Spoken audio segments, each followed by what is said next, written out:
To you by Usual Suspect 6. Tap into all the shows. Real Conversations with KG. Is that right now? I'm at peace right now. You know, things get hectic as it gets closer to the fight. Okay. Do we got to fight? Yeah, I fight April 10th at the Prudential Center. Bullshitting on the Beltway with Supreme Beast Boxing. And now the co is the main event. So that's the way I look at it. That's my philosophy. Trill Thursdays and Usual Suspect Sundays with hard hits. I'm talking about it's really just about stacking this money, man.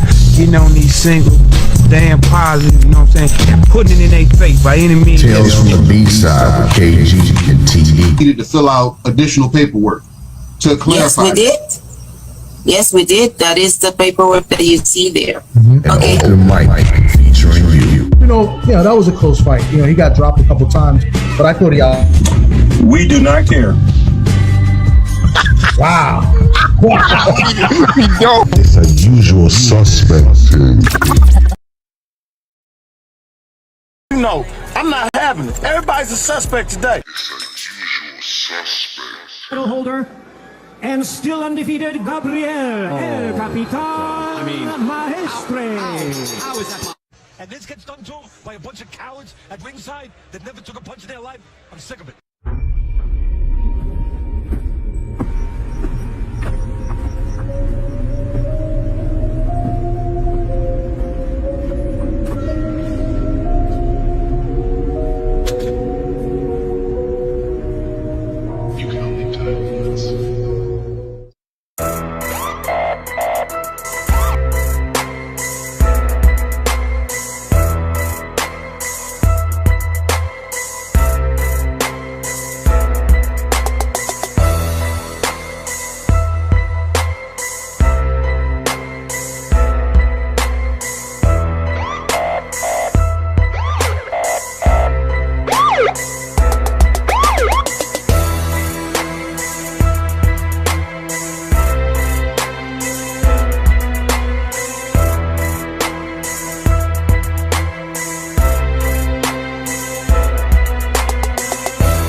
Hey, what it do? What it do, man? It's your boy 503 Line. We back at it again. US6 Sundays, man. Shouts out to the chat, man. Everybody that's coming through today showing love.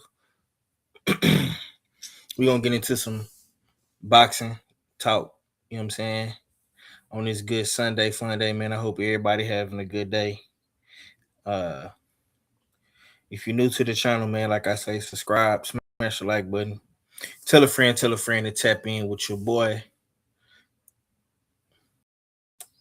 Keyshawn Davis, Brian Norman Jr. Last night on the Zone, and Top Rank made they debut on the Zone, their first show in 7 cities in Norfolk, Virginia at the Scope Arena. Keyshawn Davis was the main event, and Brian Norman Jr. was the co-main event. You know what I'm saying? This was something for our people, for our community. You know what I'm saying? We did see last week Daniel Dubois, Fabio Warley. Oh, by the way, damn good fight from Fab and damn good fight from Daniel Dubois last week in the UK. But we had to bring it back stateside, man, for beating on Keyshawn Davis, man. This was an interesting week. You know what I'm saying? I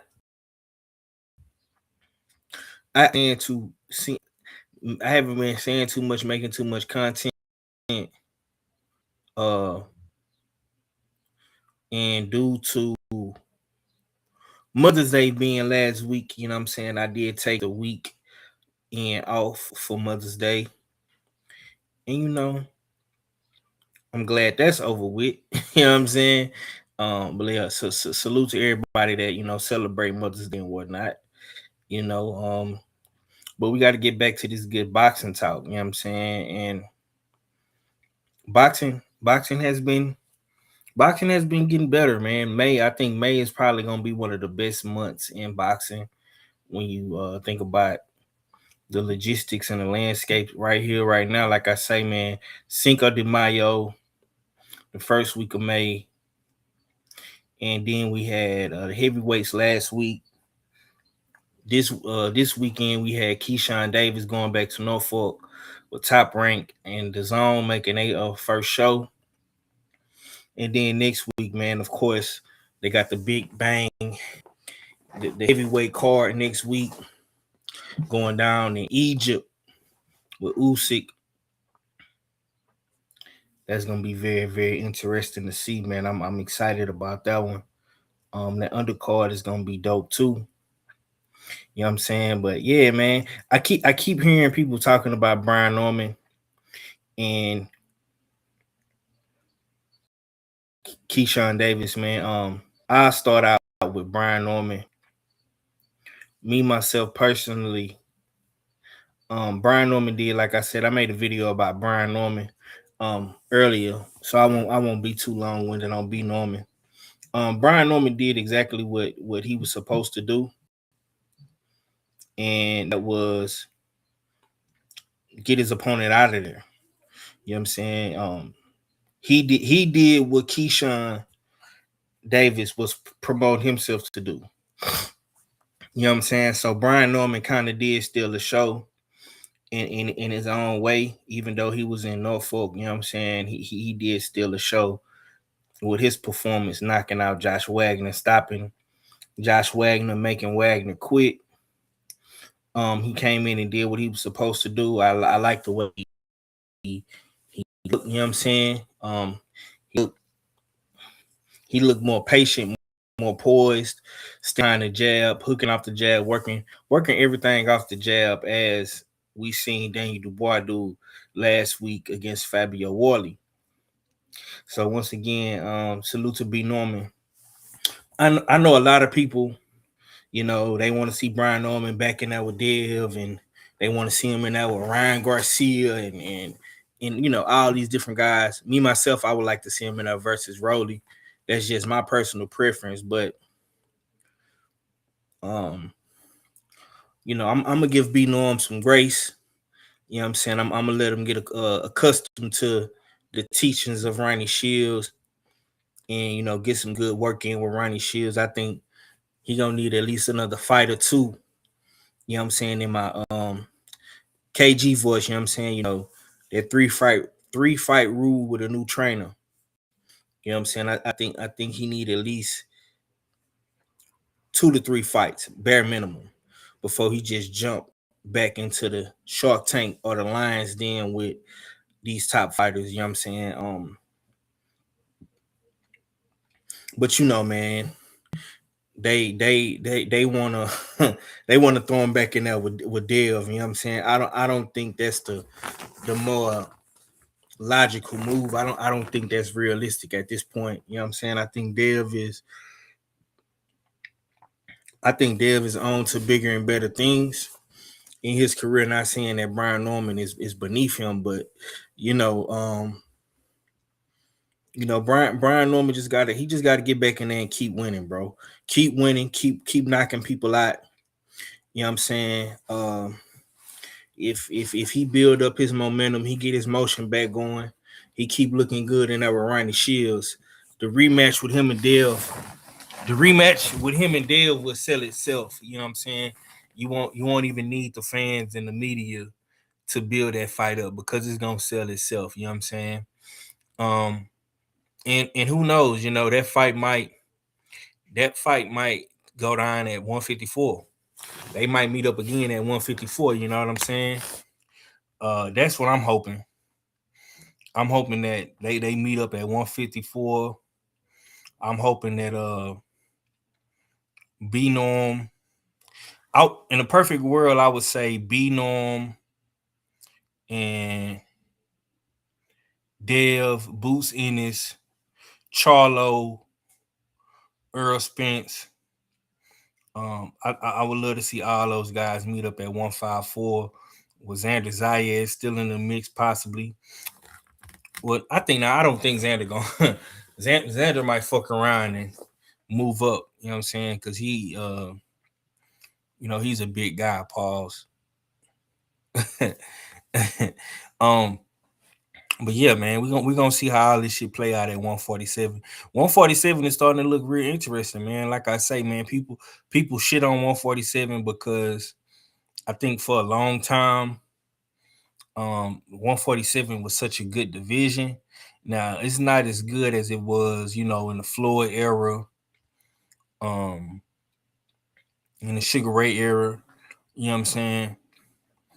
It's not as good as it was back then, but 147 is starting to be a very, very interesting division. Need to say more. And it's gonna continue to heat up, man. You know what I'm saying? Especially if we get Keyshawn Davis possibly returning to that division as well. Salute to my brother Drew Titan up in here as well. I see you, bro. You know what I'm saying? I see we got some other people in the chat I ain't never seen before. They probably coming in off their portrait mode. But salute to everybody, man. I hope everyone having a good, like I said, a good Sunday. You know what I'm saying? 503 line, Hard Hitter Sports Entertainment. I am your host. Keyshawn Davis, though, man. Keyshawn Davis, DB3. This was a return of DB3 and Keyshawn Davis. Keyshawn was the main event. His brothers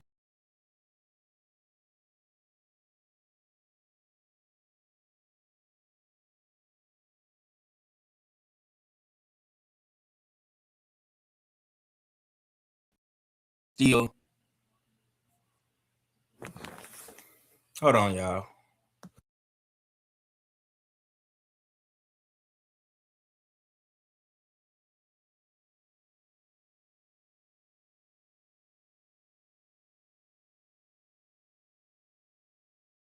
Okay. Yeah, so Keyshawn Davis, man. It's a lot of controversy surrounding this kid, man. He's not the most liked individual in boxing. and it's it's justified, man, by some of the stuff he do and he say. I definitely understand why some people might not like this guy. With the missing of the weight, him and Brian Norman did miss weight, and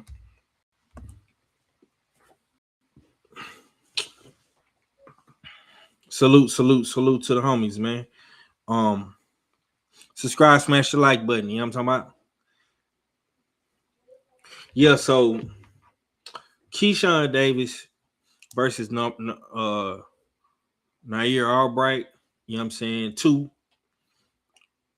This wasn't the fight that I wanted. You know what I'm saying? It wasn't the fight that the masses wanted, but we got it anyway. It wasn't a good look for Keyshawn to come up in there missing weight, being unprofessional. You know what I'm saying? It's just, like, that left a bad stain on the DB3 brand. Him doing that again for the second time coming back home. Top Rank believe in Keyshawn Davis, man. He is a ticket seller in Virginia, but you got to build that trust back up with the fans, man. If you want to be a superstar, man, you know what I'm saying? You can't keep coming in and missing weight, bro. If making 140 is starting to get too difficult, it's too uncomfortable, man, just go ahead and go to 147. You know what I'm saying? But in the fight with Albright, man, Keyshawn Davis, he looked amazing. The combinations, the speed, the power, the time, and the accuracy, it was way too much for Albright. You know what I'm saying? I think he beat him more convincingly in the second fight. You know what I'm saying? It was more convincing. I don't like the fact that Keyshawn suplexed and slammed Albright. I feel like that was a frustration move. Albright was doing a lot of holding, a lot of grabbing, a lot of clinching, grabbing him by the neck, trying to, bend his head down, bend his neck down. You know what I'm saying? I think Keyshawn was getting a little frustrated from that aspect of the fight, but for the most part, man, Keyshawn Davis went in there and took care of business. Albright did catch him with a shot, though. He did catch him with a shot, hurt him, buzzed him. But he wasn't able to capitalize on that shot. He recovered and got this dude up out of there. 12-round sweep. You know what I'm saying? 12-round sweep. So once again, congratulations to Keyshawn Davis. Congratulations to Keon Davis. Congratulations to Kelvin as well for getting his return after losing to Albright as well. And I'm saying? I'm happy that DB3 is back in Virginia. But moving forward, though,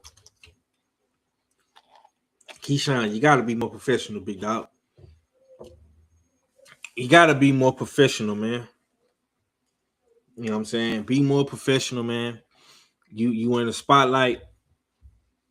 You got a bunch of people depending on you. That your city, is rooting for you and depending on you, man. A lot of people want to see you do good. You know what I'm saying? Now, Devin Haney was called out once again. Devin Haney was called out once again. And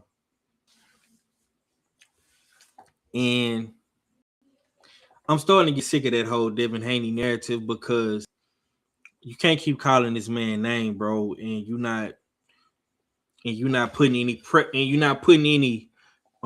pressure on your team. You know what I'm saying, to make that fight happen, bro.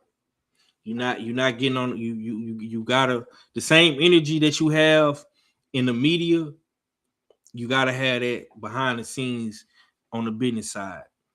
because you keep cutting all these promos saying that you want to fight Dev, bro, but then you go in the other direction.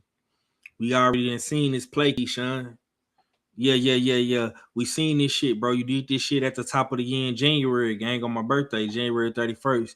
You did the same shit, bro. You called Devin Haney name, and you went a complete other direction. You didn't even move up to the weight class, which is 147. You stayed at 140 and fought Albright, and you missed weight. So that look even more crazy. You know what I'm saying? So you like, fool me once, man. You know what I'm saying?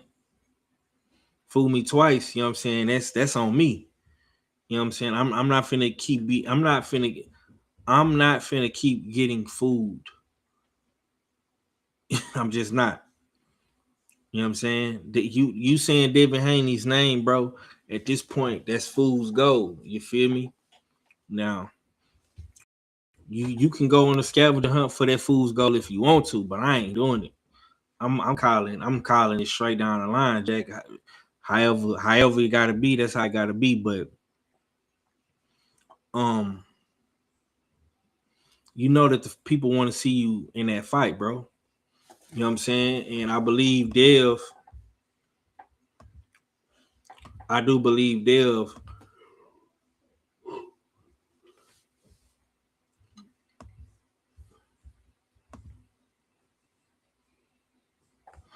I believe Dev and Dev got on his Twitter and called you out. You know what I'm saying?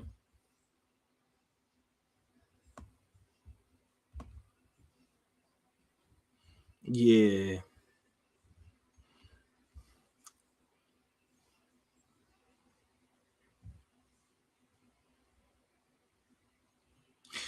I ain't gonna lie, man. I just seen some shit. I'm looking at this shit on my timeline, man. I see these girls getting into it, bro. At this point, I'm honestly getting tired of Clarissa Shields and Baumgartner, man. Y'all doing all this. Clarissa Shields and Alicia Baumgartner doing all this bumping on social media. They not gonna fight, bro. Like what are y'all doing? This is real classless ghetto behavior, bro. Like, what's going on, gang? Like, for real. Yeah, move around with all that, man.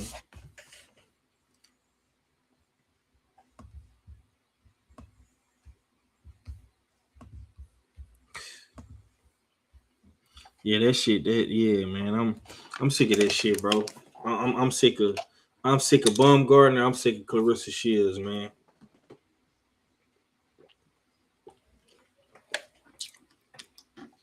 Y'all doing all that, bro, and y'all know y'all not gonna fight, bro. Baumgartner don't even want to fight. Baumgartner don't even want to fight Caroline Dubois. Come on, bro. This shit whack. Yeah. That shit whack, man. Baumgartner, sit down somewhere. Clarissa, why you even going back and forth with this girl? Why you entertaining this girl, bro?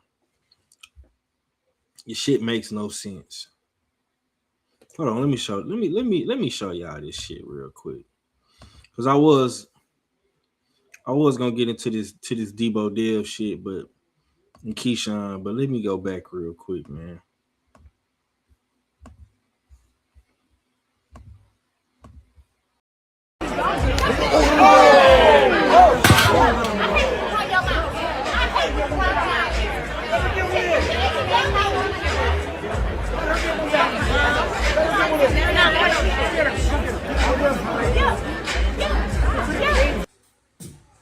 Terrible Joan, not at Netflix, y'all. Please, not.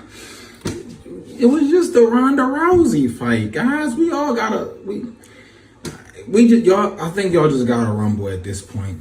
I think that's what this burns down to, facts, guys. bro. Y'all got to rumble. I think the heat of the moment was a lot. I think watching Ronda Rousey and all the rest of the gang and Ganu and everybody else fight, I think that just stirred up some emotions and a lot just went on. Clarissa had her words. Alicia had her words. I just think y'all gonna have to rumble. I just think y'all gonna have to rumble. Terrible joint. Y'all gonna have to rumble. And salute to my boy JYD, man.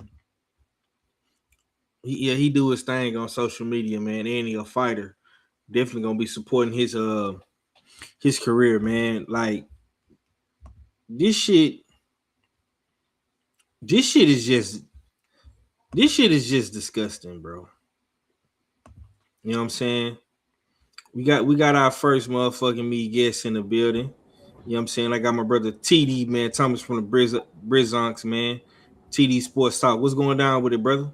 What's good, bro, man? How's everything, man? I just saw the link now, so I don't know how long you've been live. I was looking for you, man. I'm looking for you. How you been? Oh no, I'm good, bro. I'm good. I just came in a little late, man. I was ripping and running, doing some little errands and stuff. But yeah. Tell me how you feel about last night, man. Keyshawn Davis, Brian Norman Jr. Did Brian Norman steal a show? Who had the better performance of the two? I'm not gonna lie to you. Like I felt a little underwhelmed by just the whole card in general. I was expecting more. Brian Norman did what he was supposed to do. I think we reported some things about Brian Norman as far as like why they accepted this fight. There were other fights on the table they turned down. So we knew he picked Wagner for a reason, right? And that was the reason why. So I kind of expected this.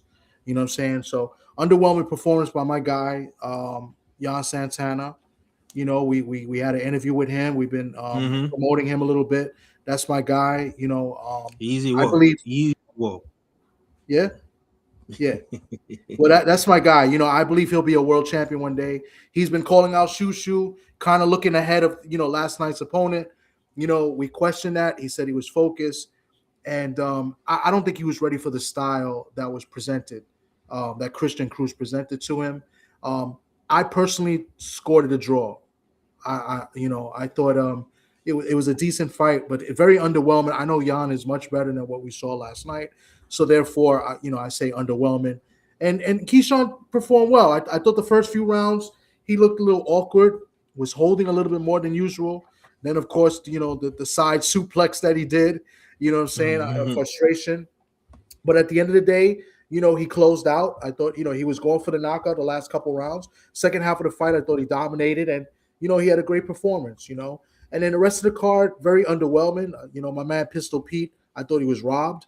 I thought he won that fight clearly, and they gave it to Kelvin. So yeah, that's how I feel. That's why I say underwhelming. Very underwhelming performances, or underwhelming card. Let's put it that way. Yeah. Queen 71 saying the same shit. She just said Kelvin got a gift. Yeah, it was. Listen, I know KG may say different because he texted me. He said, he's saying that Kelvin won, and I was like, "There's no way." The first 3 rounds, without a doubt, Kelvin won. But after that, in the 4th round, it kind of turned. The 4th round to me was pretty much the only swing round, but I gave it to Pete, and I didn't give a round to Kelvin after that. Kelvin didn't do anything the whole fight. Pete kept putting pressure on him, and Kelvin didn't really do anything, didn't really land anything. Pete got on the inside. He didn't know what to do. He pretty much got beat up, from the 4th round out. So I don't know how one judge scores at 9 rounds, gives him 9 rounds. I don't know how you give Kelvin more than 5 rounds in this fight. I really don't. Yeah. Hey man, I'm gonna keep my comments on that one because I didn't see that fight. I haven't got a chance to rewatch the whole event back. You know what I'm saying? But DB3 got the dub. It's probably some home. I'll say this, man. It probably was some hometown cooking, man. You know what I'm saying? It's shit.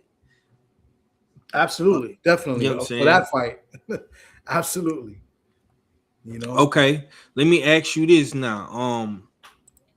What's your thoughts on seeing Philip Herkovich possibly fighting Moses Atoma? You seen Herkovich stopped Dave Allen. I don't know if people still regard Dave Allen as a good heavyweight. But Queensberry is trying to put that fight together with him and Atoma. Do you think that's a good fight for the heavyweights? I think so. I think that's a dangerous fight for Moses, right? Because they're probably, they're setting Moses up along, right? And that's a good test for him. Herkovich is no slouch. He's got to win over Zhang, even though I thought Zhang won the fight, but he got to win over Zhang, I believe. And he was very competitive in the fight against Dubois. So and he looked good last night. I think David Allen is a decent heavyweight. He's not great, but he's a good test. Herkovich been out for a while, and listen, Herkovich, in my opinion, I think he's a little bit hungry. You think about it, from what I know and with what I've been reporting also, is that all of Keith Connolly's guys were going over to Zuffa, and Herkovich was one of those guys that was supposed to go to Zuffa, but he decided to come back to Queensberry because that's where all the heavyweights are. So credit to him, and this is a guy that's looking to become a world champion. So him against Moses is a good fight, is a good test. And right now it's a pick 'em until I see a little bit more until they make the fight, then we could pick who we think is going to win. But I'll put it 50-50 for now. Okay. Yeah, I think that's a damn good fight, man. I'm glad Big Herc came back, got him a decent win against a decent name. I won't call Dave Allen the creme de la creme, but he came in there and did what he was supposed to do. You know what I'm saying? Now him versus Moses is a damn good fight. And once again, man, shouts out to Frank Warren and Queensberry and George Warren and the whole team over there, man. They definitely doing a big one with the heavyweights. You know what I'm saying? And we're gonna talk about the heavyweights as well because we do got heavyweight smoke next week. But why I got you here, man? Speaking of the heavyweights, because we didn't get a chance to talk about it last week. I didn't do the show because of Mother's Day. Fabio Worley, Daniel Dubois, man. You know what I'm saying? How you feel about that? I thought it was a good fight. Dubois, he did his thing, and he what's the word I want to say? Like he shocked me. I kind of counted Dubois out. If anybody been watching and paid attention to me, I've been very confident. I was confident in that fight with Worley. I made some bets on Worley, and I said 3 or less. 3 or less. So I was very excited. The first round, he dropped him. You know what I'm saying? Dubois got up, showed no quit. That's been kind of the knock on Dubois. There's a quitter. Third round, Dubois takes a knee, and I'm like, all right, this is the round. I need Worley to go in. And that was it. I think that knee was very strategic and very smart by a guy that that we don't think is that smart in Dubois, right? And listen, some people don't take knees enough when they need to. And maybe Worley should have took a knee in like the 5th or 6th round, right? So credit to Dubois. He showed no quit, and that's been kind of the knock on him. He's kind of a quitter, and showed no quit. Came in and stopped the guy that wouldn't go down. In Worley, I thought that the ref did a terrible job. The ref was obviously listening to the crowd. It looked like the ref was looking for a way out to stop the fight, but kept calling the doctor over because he wouldn't stop the fight, and the crowd was cheering after every time he let the fight go on. And the corner was terrible. The corner's got to know when their man has had enough, and for them to admit that after the fight was very bad. And I think they might have ruined Worley a little bit. But credit to Worley, he activated his rematch clause too. I don't think that's the brightest idea, but yeah. For me, I'm glad this wasn't a pick'em, man. I'm glad that the season is over with, man, because that would have been another crow underneath my notch. I'm not gonna lie, bro. Like I've always liked Fabio Worley. He's been one of my favorite heavyweights for a minute. And I would have picked him. You know what I'm saying? I would have picked him. You know what I'm saying? So I'm actually glad that this was not a pick'em. And speaking of the pick'ems, we got Dana Blizzak, Captain Zufa, the mad scientist, in the building. What's going down with it, Art?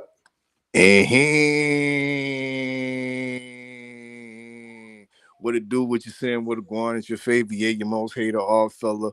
Pull up. It's Usual Suspect Sundays. Smash that like button, share that stream. Damn right. It's a Usual Suspect team. I mean, salute to everybody that's pulling up on both channels. You know, dig. You know what I mean? Hard hitter sports and entertainment. Make sure y'all smash that like button. Smoke City Mobcast, everybody pulling up over there. Make sure y'all smash that like button. 5. You live on Rumble right now too? Yeah. And make sure you smash that like button over there too. Y'all know what it is. Salute TD. Salute.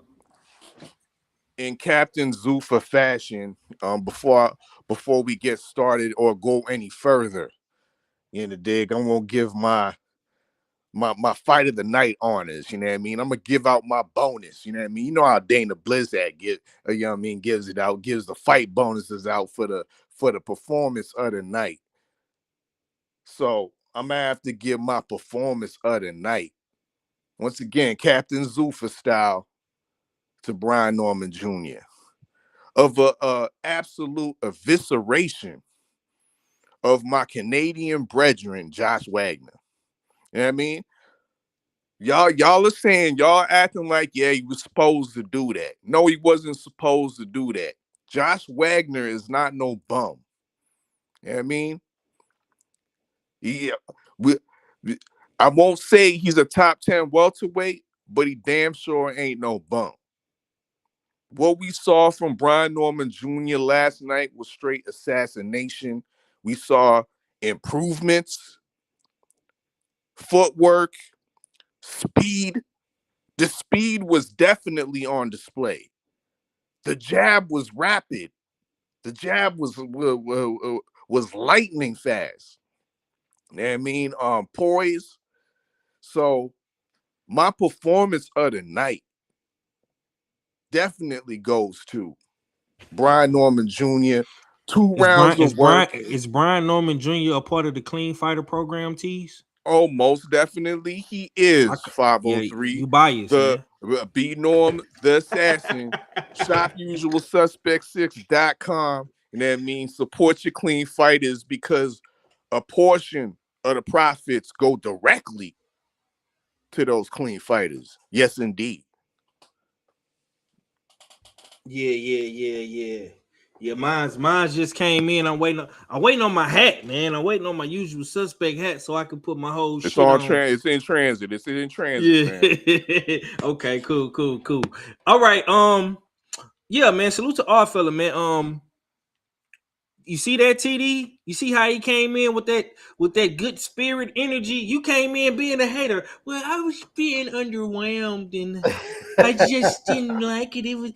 I know why you was feeling underwhelmed, TD, because your boy Yaya got on your channel and talked all that shit saying, "Shoot, dude, easy work. Thank you, KG. Easy work." Yeah, that's great. And your boy underperformed. He did. Well, shit, at least he pulled up. Bob. Nah, he did. Josh Wagner, he did. And he didn't show up to the fight neither. Yeah, that's what, I mean. Yeah. I was underwhelmed, and I said that though. But 5, you know, I'm an honest guy, and I tell it like it is. And I said I was mostly upset because Jan underperformed. You know, I even had my wife trolling me last night. She never trolls me. Because she watched the fight. Yeah, she's like, he lost. How you gonna say he won? You know, you were so hyped up. You got your wife to watch boxing, and the fight that she chose to watch, he didn't perform. That's crazy, bro. Yo, you know what she told me? She said the next time I interview him, she says, ask him how does it feel to win, even though you know you lost. I was like, wow. Damn. Yo, wifey ain't playing. Yeah, bro. She a tough cookie, man. Yeah.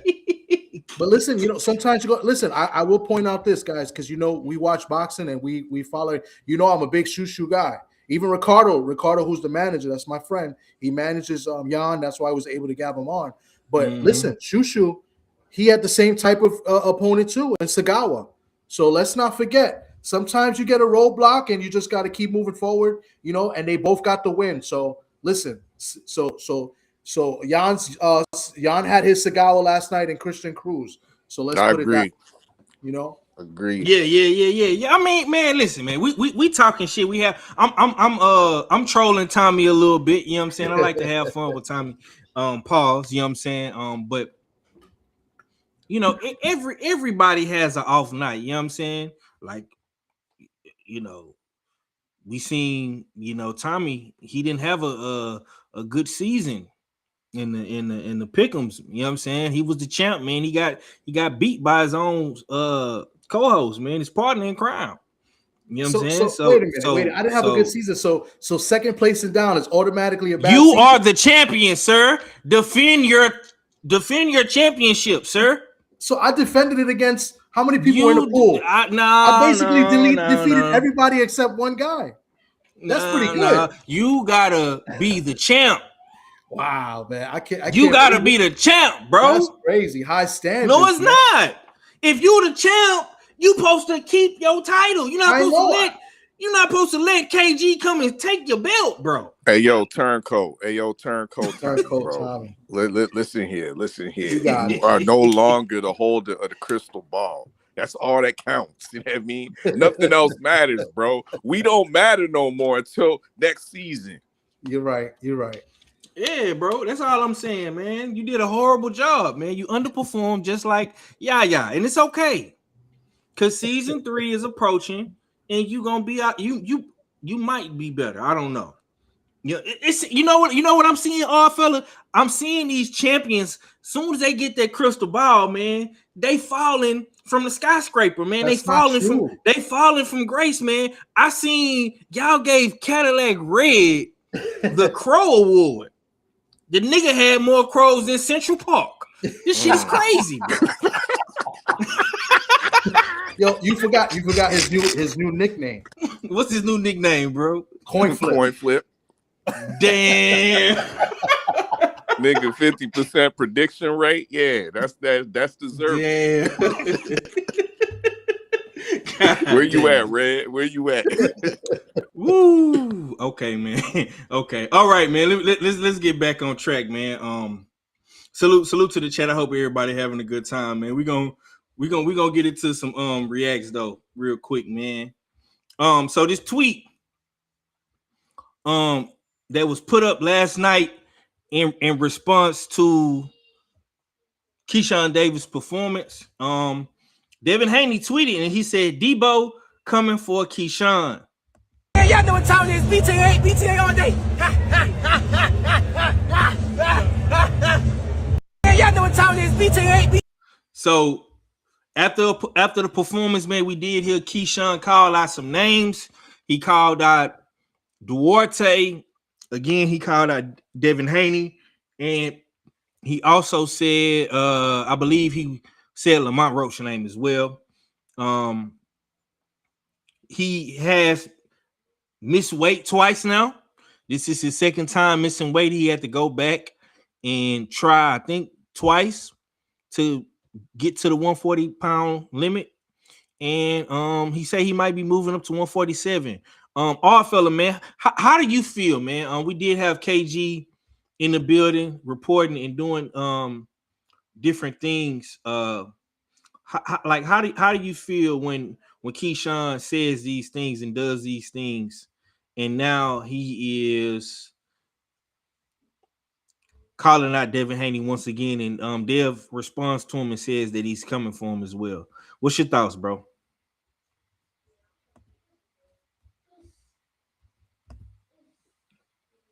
All fella, you on mute, bro. Oh shit, I think all fella having some connection issues. Tommy, you there? Yeah, bro. What's up? My fault. Yeah, how do you feel about what Keyshawn said and Devin Haney responding, saying that he's coming for him? I mean, this is what we want. This is what we want in the sport, and we want now what we want. We want people to talk, and we want people to call people out, and then we want people to take action and make things happen. I think Keyshawn was very honest in his assessment last night. I think he was very honest as far as his weight. I think he understands that it's nothing to play with. You know, when you got to make weight, making weight is tough, and for him to be comfortable coming into fights, you know, if he wants to be comfortable and competitive at the same time and not look bad, he's going to probably have to go to 147. I mean, I know there's some good fights at 140, but listen, for me, right, as the fan, I think it's better for him to go to 147 because we don't really got enough names at 147. We got Devin Haney, Ryan Garcia, and then after that, Rolly Romero. Like, so I mean, I want Keyshawn to join 147. Right, either win or lose against Devin Haney, if that's the fight that happens next, he still will be a player in the division. You know what I'm saying? Both guys. You know what I'm saying? So I like that he said he wants Devin Haney, but listen, we've heard it before. Now we got to, you know, take action and make the fight happen. And I like that Devin Haney called him out too, because Devin Haney, I believe Devin Haney wants to fight the best. So if he's calling out Keyshawn, he considers Keyshawn one of the best. So let's make it happen. So that's how I feel about it. Okay, good answer. All fella, what you got on this, man? How do you feel about Keyshawn performance? How he looked in the ring, his call outs, and Devin Haney say that he coming for Keyshawn. He had a good performance. Take away his mental lapse when he body slammed Nahir Bright. But other than that, it was definitely a solid performance that he displayed. I think it was sort of a master class, but it was dominant. You know what I mean? I don't think there was too many points of the fight where Keyshawn felt uncomfortable or Nahir Albright was doing something to trouble Keyshawn. I thought he was in control of the fight for all 12 rounds and was starting to get to him in around rounds 11 and 12, nearing the stoppage. But Nahir Albright is a tough customer, a great survivor, and that was a challenge that Keyshawn just couldn't overcome with getting that stoppage, delivering the stoppage, which he said he would get. You know what I mean? But at the end of the day, I think it was a successful showing. The crowd, I don't believe it was a sellout, but it was near that. You know what I mean? It was people were definitely speculating that ticket sales weren't doing that great. The tickets were moving slow, but there was quite a bit of people up in there to watch Keyshawn Davis against an opponent that it did have some background history, but I don't think it was the opponent that a lot of people were getting up to. And that kid definitely, you could say that with Keyshawn Davis. Was he really getting up for this fight against Nahir Albright? Throughout the whole lead up, he was saying that they named this shit unfinished business. And he's like, nah, bro, this is just business. You know what I mean? Because I didn't even want this fight to begin with. You know what I mean? So on to the next. And let me be the resident Devin Haney pessimist over here. You know what I mean? Because cool. He came on the internet, he came on Twitter and said, Debo's coming. Now, shout out Devin Haney. Debo, clean fighter Debo tees are available on shopusualsuspect6.com. But he's not above small criticisms. Cool, you came online and you said you want Keyshawn. What you could have did better, in my opinion, is showed up in Norfolk. That's what you could have done. You know what I mean? You could have showed up, boosted the Norfolk economy, you know what I mean? Boosted the economy and showed face. You know what I mean? And showed that you really Devin wanted Haney fans that gonna come for you, Keyshawn bro. smoke. You know what I mean? Yeah, I'm gonna be the resident Devin Haney pessimist today. You know what I mean? So that's what I think about that. But in reality, there's a fight that I think needs to be considered, especially under the Top Rank banner.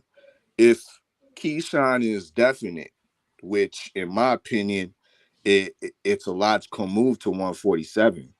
So if Keyshawn is definite and moving up to 147, and you know how boxing cards and the boxing world goes, when you have somebody in the same division on your undercard, it makes sense to match those two fighters up in the future. So why not, you know what I mean, visit Norfolk, where Brian Norman Jr. has been properly introduced, displayed a great knockout, great stoppage for the Virginia fans. If Keyshawn really wants that smoke at 147, let's get an in-house fight popping. Let's get an in-house fight popping. Top Rank, the zone. Keyshawn Davis versus Brian Norman Jr. That's all I got to say. Man, oh man. All right. All fellas say let's get it popping. Let's stay right here for a minute because I want to ask Tommy this. But before I ask Tommy this, Zuffa, what the fuck is going on? Now, are we getting Devin Haney on the platform? Are we getting Shakur on the platform? What's going on? Is Devin Haney going to be allowed to go and get fighters from other entities and bring them over to Zuffa, to Paramount, to Netflix? Is Zuffa coming to the zone? It's so many questions that we need to ask, and these need to be answered. For me, man, like I say, man, I'm tired of seeing Keyshawn do the same thing over and over and over. He called out Devin Haney in his last post-fight interview, you know what I'm saying, when he beat Ortiz, and he's doing the same thing now. And I don't know if it's for real. I don't know, bro. Tommy, what does Keyshawn Davis have to do, right, to get a Devin Haney fight? How does that fight happen? Does Keyshawn need to get his team and his bosses, Bob Arum and Meridian, those boys on Top Rank, to get in contact with Bill? How does this fight happen, man? What needs to be done? See, I've been hearing a lot of different things, different reports from different, outlets and people about why this fight didn't get made and how this fight could get made.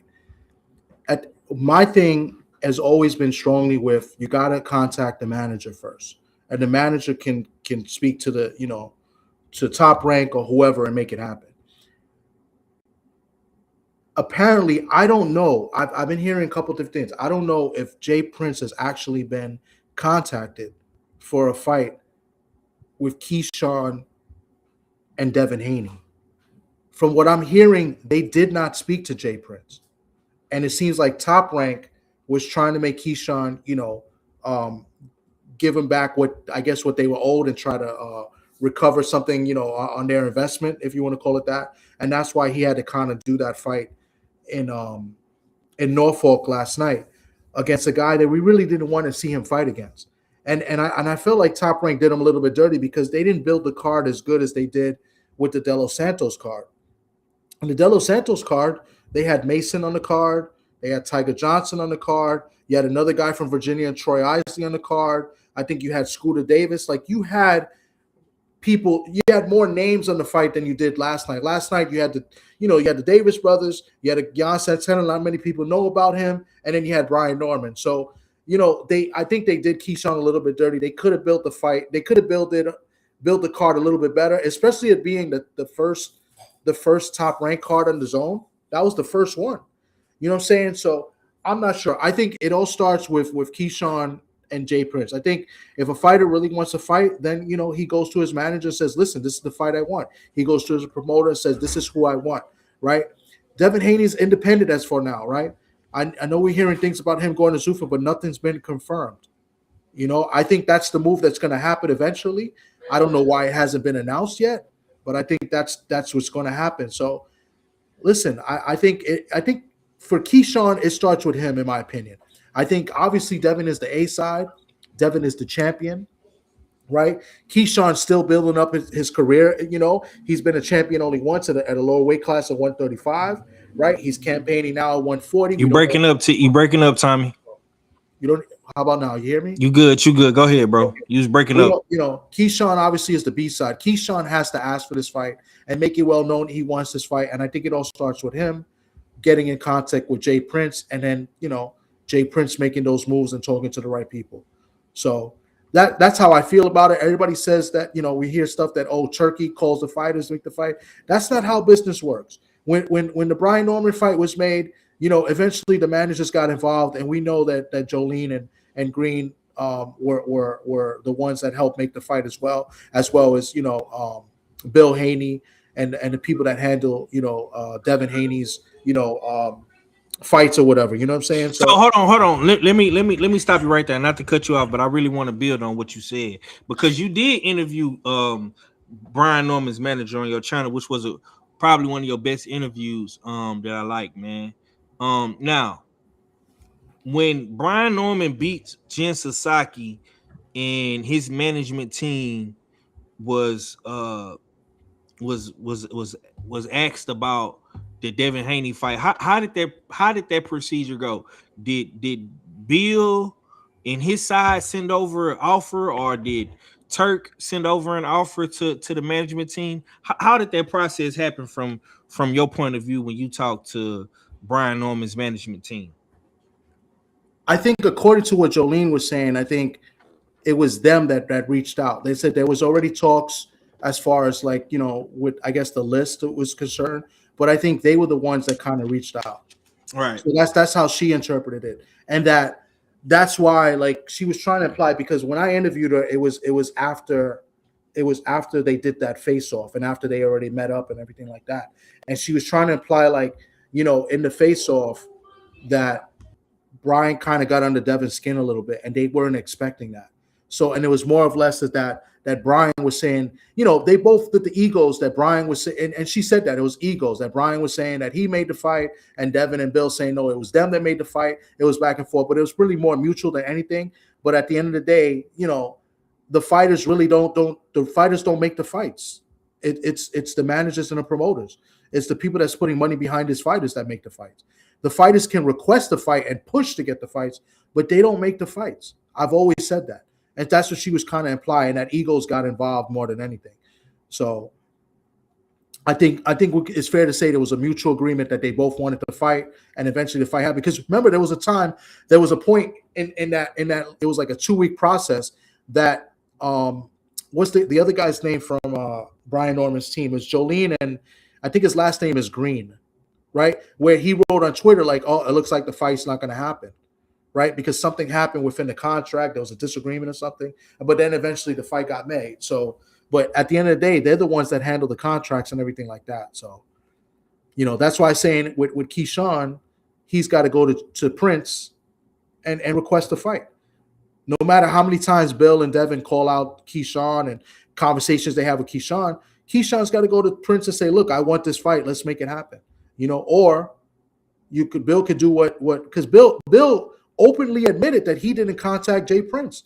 That's what nobody really points out to. But Bill was quick to call the guy Peter Khan for fights and stuff like that when it came to Xander. That really happened. But why he didn't call Jay Prince? So it's a lot of back and forth, stuff that we're never gonna know. We're never gonna. You right though, because Bill did say that on the Gillian Wallow interview. He did say that. Yeah, he openly admitted he didn't. I think he said something like, "I should have just called Jay Prince." I think that's one of the things he said. So I don't know why people don't hold him accountable for that. I know people are quick to call people ducks and say, "Oh, Bill really ducked Keyshawn because he didn't, and Dev didn't because they didn't call Jay Prince." No, that's not a duck. So I'm not saying that, but at the end of the day, he openly admitted that he didn't contact Jay Prince. Yeah. So nobody really points that out. He said that himself. Yeah, man. For me, I'm gonna say this, man. I think Tommy, and that's the reason why I asked Tommy, because Tommy did interview Miss Jolene and Brian Norman's management team. You know what I'm saying? And it was a very, very good interview. She dropped a lot of throwback gems. She gave a lot of game up in that interview. And that's where it starts. You know what I'm saying? And I think if people really want to see this fight, with Keyshawn and Dev, Bill being the OG that he is, Jay being the OG that he is, man. They're gonna have to get on the game and I mean get on the phone and chop up game and figure this shit out. Like I say, it's a lot of rumors being spread, it's a lot of stories being put out. We're gonna get into a little bit of that in a little minute. But for me, it definitely starts with the managers. And I don't know what Dev's situation is currently. A lot of people, like the homie in the chat, is saying the Dev fight ain't happening, in my opinion. He didn't want the Albright fight, and Top Rank forced it. See, a lot of people saying that, the fight ain't happening. You know what I'm saying? So and this is the thing that I want to point out too. Where does that fight happen? We don't know if that's going to be on DAZN. We don't know if it's going to be on Netflix. We don't know if it's going to be on Paramount Plus. Dev is. It's a ring magazine fight, Five. Yeah, that's what it's definitely a ring card, because if they're going to pay Devin the money that I'm hearing that they're going to pay him, that it's going to be a pay-per-view, it's going to be a ring card. There's no way it's going to be a Zuffa card. So, right, and I want to add one more thing before I leave. So I know people may say, "Oh, but Jolene represents Brian Norman. She's going to say the things she said because she's representing Brian." But when Devin and the Rolly situation happened, where they almost made the fight and things didn't work out, Jolene was quick to go on Twitter and say, "You see, this is what I'm talking about." She was backing Devin Haney on that. She was saying that Rolly was full of it and that the PBC was full of it on Twitter. So Jolene is very neutral in this, and she's very honest when it comes to, and she speaks her mind. She's not afraid to hold her tongue. So it's not a matter of like, she's Brian Norman's team, she's supposed to say what she said. She's very fair, and she was very fair in saying that Devin was 1,000% right. Asking about the guarantees, with the Rolly fight. So, but with that being said, guys, I gotta bounce because we got an interview in a few minutes. I gotta go prep, but I appreciate you, Five, for letting me up here, and our fella will talk soon. And you guys, enjoy the rest of your day. Yes, sir. Yes, sir. Hey, let the people know real quick, man. Who y'all got on the channel? We're going to be interviewing Christian Prenga. Not many people know who that is. He is a heavyweight from New Jersey, born in Albania. He's from Albania, and he's Albanian heavyweight. 20-1, I believe, all his wins by knockouts, and he is the opponent for Anthony Joshua in July 25th, I believe. So that's who we're going to interview. I don't know much about him, so we're going to learn something in a few minutes. So, Tales from the B-side with my man KG, the good doctor, the crystal ball holder. Yes, sir. Yes, sir. Yeah, okay. Let me know when you go live, when y'all going live. And we're gonna put the link in the chat, and we just gonna go watch it, bro. You know what I'm saying, and support. You know what I'm saying? Okay, bet. Yeah. So salute to the guys. Salute to the US6 Sports Entertainment Hub, TD Sports Talk. They have Mr. Christian, who's fighting Anthony Joshua, man, in a few months on the channel. All fella, what you think about that, man? Tales from the B-side never fails to impress. Always cooking up and getting some interesting guests. Like we've been saying, real fighters, real stories.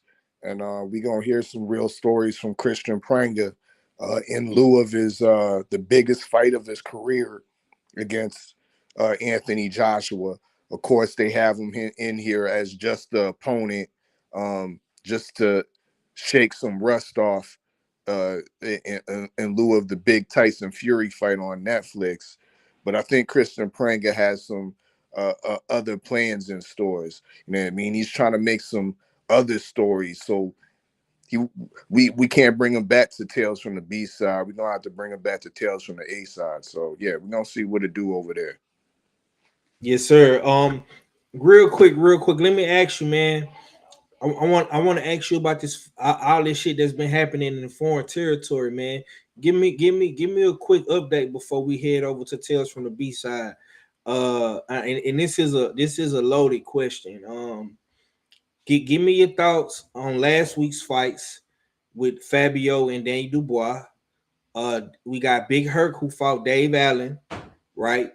Give me your thoughts on that as well. Rumor has it that Fabio is, doing his rematch clause. He's reinforcing the rematch clause. We also have Patty Donovan beating up Boxing Karen. Yeah, you know what I'm saying. And next week, Usyk and Rico in Egypt.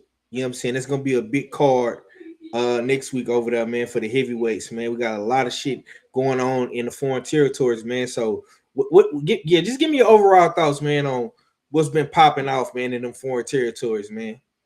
Yeah, real quick breakdown. Usyk against Rico Verhoeven, the legendary kickboxer, Dutch kickboxer, should be an interesting fight. Usyk should get the victory, although Rico will be a formidable opponent. He has been a regular sparring partner for championship boxers such as Tyson Fury, and other world class boxers such as Ajit Kabayel. So it's not like he's uh, a fish out of water in a sense. So it should be a decent fight. But to be honest, I'm more interested in the Rocco versus Nephew Sanchez fight. You know what I mean? Richard Torres versus Frank Sanchez is the fight that I'll be highly interested in next week on that card. Shout out to Rocco, bro. You know what I mean? Because he's one of the young up and coming heavyweights, a real, you know what I mean, all American heavyweight that's really testing himself. You know what I mean? We giving all the flowers and giving literally Atuma the keys to the division when he's not facing opponents with the experience and the level of danger that Rocco is about to face next Saturday night. You know what I mean? Or Saturday afternoon, because it is over there in Egypt. You know the dig. So shout out to Rocco for taking on a monumental test in Frank Sanchez, because Frank Sanchez, of course he hasn't been as active as we would like it, but he's definitely not out of his prime. You know what I mean? He's only lost to Ajit Kabayel, and that was solely or primarily off of his knee injury. You know what I mean? So yeah, this will be a good test for Rocco, and if he gets through, uh yeah, he's in top contention, and I would like to see that matchup with his contemporaries such as Atuma, such as even a rematch or old amateur rematch against Bakodir Jalalov, you know what I mean, who was a winner last week on the Fabio Wardley Daniel Dubois undercard. And speaking of which, that was a great fight. Very a classic slugfest. Great for boxing, great for British boxing. It shows in the fall of AJ and Tyson Fury, UK still has great heavyweights that will continue to move this division. You know what I mean? And we saw two of them last Saturday night. Danny Dubois showed his level of experience and superior skill. And not only the superior skill set, the man has superior stamina and conditioning, because that's where Fabio Wardley, I think, ultimately failed him. We